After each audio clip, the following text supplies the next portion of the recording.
एक गांव में एक निर्धन जुलाहा दंपत्ति रहता था। जुलाहे के नाम था सुंदर और उसकी पत्नी का नाम था लीला। दोनों पति पत्नी अत्यंत परिश्रमी थे। सारा दिन परिश्रम करते, सुंदर सुंदर कपड़े बनाते, किंतु उनको उनके बनाए वस्त्रों की अधिक कीमत नहीं मिल पाती थी। दोनों ही अत्यंत संतोषी स्वभाव के थे, जो मिलता उसी से संतुष्ट होकर एक टूटी फूटी झोपड़ी में रहकर अपना जीवन जी रहे। वह दोनों भगवान श्री कृष्ण के परम भक्त थे। दिन भर के परिश्रम के बाद जो भी समय मिलता उसे दोनों भगवान के भजन कीर्तन में व्यतीत करते। सुंदर बाबा के पास एक तानपुरा और एक खड़ताल थी। जब दोनों मिलकर भजन गाते तो सुंदर तानपुरा बजाता और लीला खड़ताल। फिर तो दोनों भगवान के भजन के ऐसा खो जाते कि उनको अपनी भूख प्यास की चिंता भी नहीं रहती थे। यूं तो दोनों संतोषी स्वभाव के थे।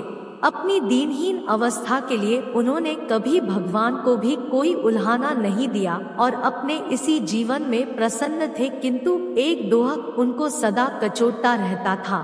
उनके कोई संतान नहीं थी। इसको लेकर वह सदा चिंतित रहा करते थे, किंतु रहते थे फिर भी सदा भगवान में मग्न। इसको भी उन्होंने भगवान की लीला समझकर स्वीकार कर लिया और निष्काम रूप से श्री कृष्ण के प्रेम भक्ति में डूबे रहते। जब उनकी आयु अधिक होने लगी तो एक दिन लीला ने सुंदर से कहा कि हमारी कोई संतान नहीं है। कहते हैं कि संतान के बिना मुक्ति प्राप्त नहीं होती। अब हमारी आयु भी अधिक को चली है, ना जाने कब बुलावा आ जाए।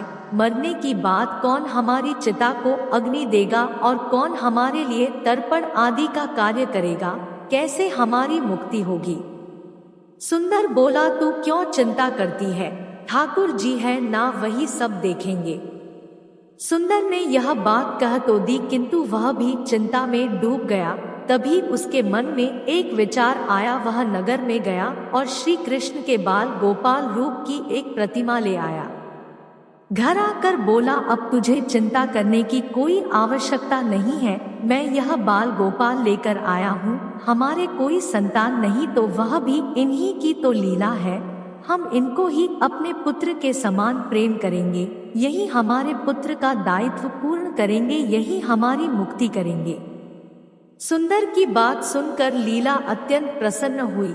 उसने बाल गोपाल को लेकर अपने हृदय से लगा लिया और बोली, आप बिल्कुल ठीक कह रहे हैं। आज से यही हमारा लल्ला है।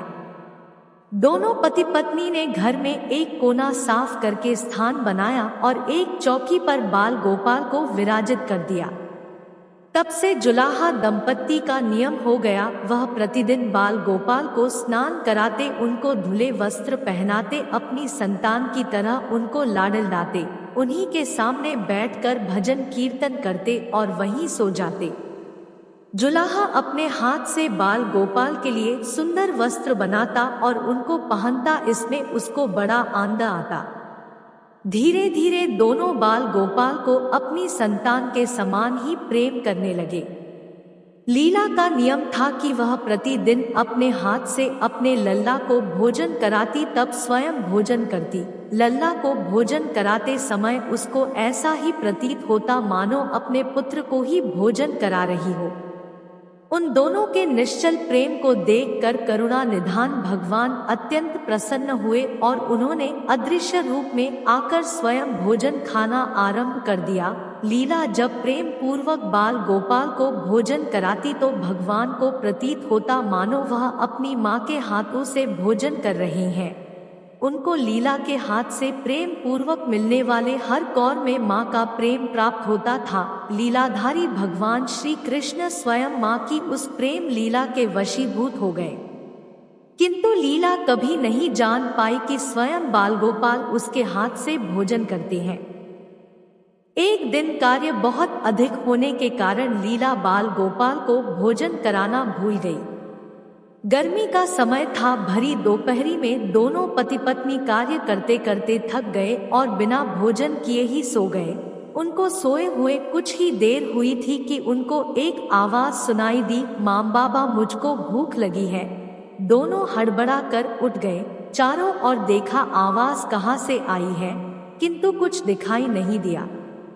तभी लीला को स्मरण हुआ कि उसने अपने लल्ला को भोजन नहीं कराया।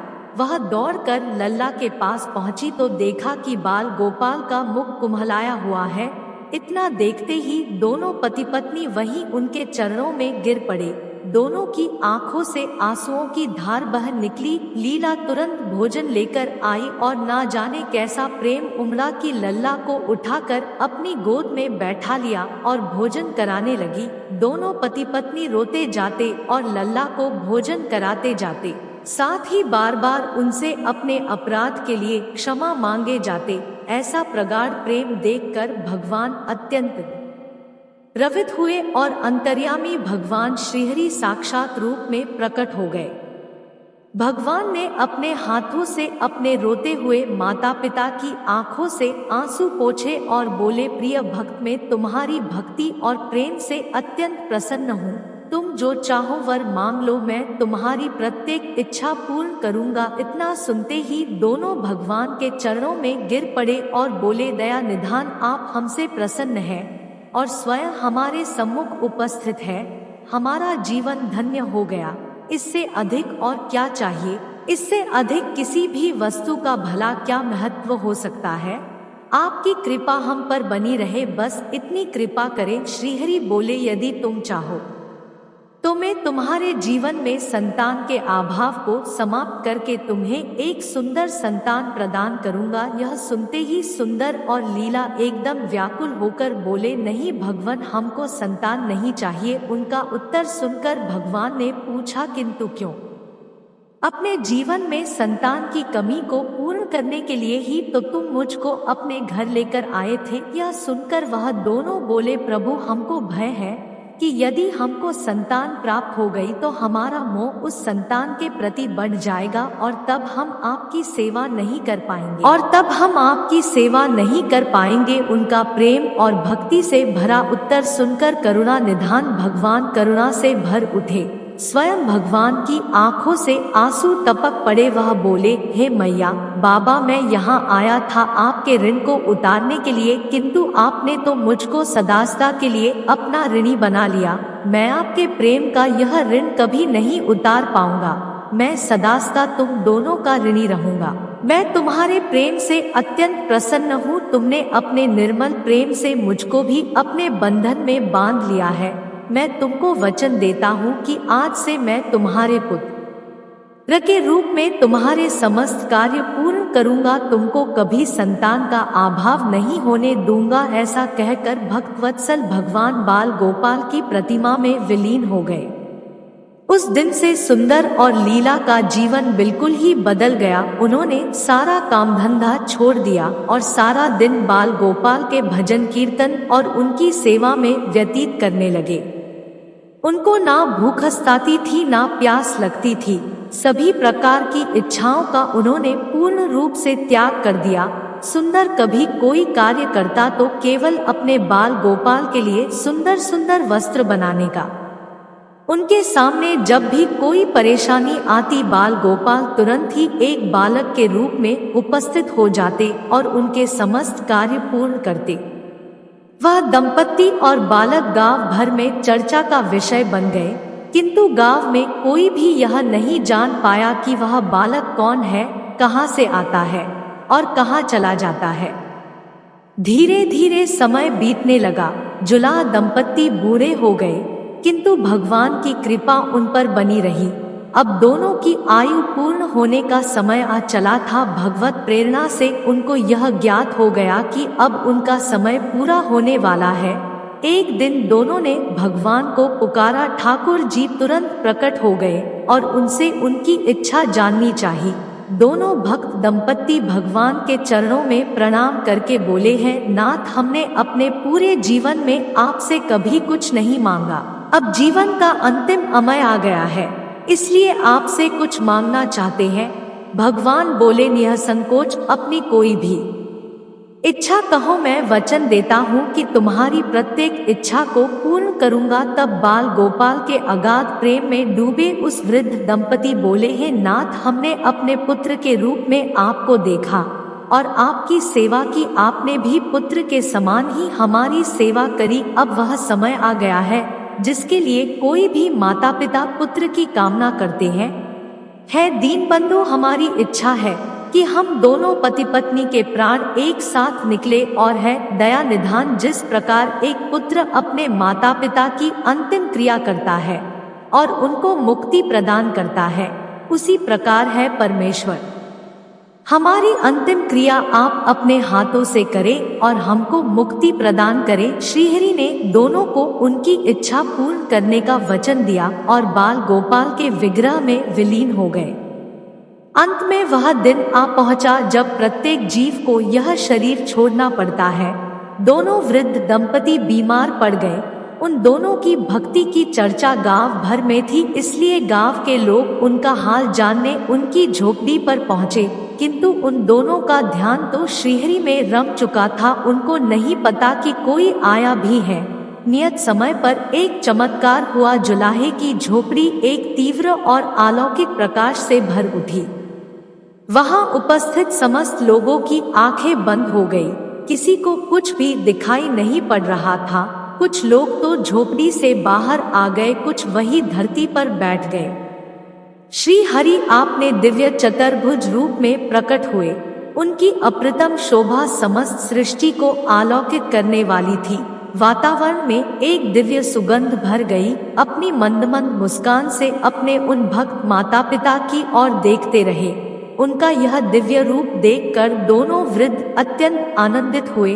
अपने दिव्य दर्शनों से दोनों को तृप्त करने के बाद करुणा निधान लीलाधारी समस्त सृष्टि के पालनहार श्री हरि वही उन दोनों के निकट धरती पर ही उनके सिरहाने बैठ गए। भगवान ने उन दोनों भक्तों का सर अपनी गोद में रखा, उनके शीश पर प्रेम पूर्वक अपना हाथ रखा। तत्पश्चात अपने हाथों से उनके नेत्र बंद कर दिए। तत्काल ही दोनों के प्राण निकलकर श्री हरि में विलीन हो गए।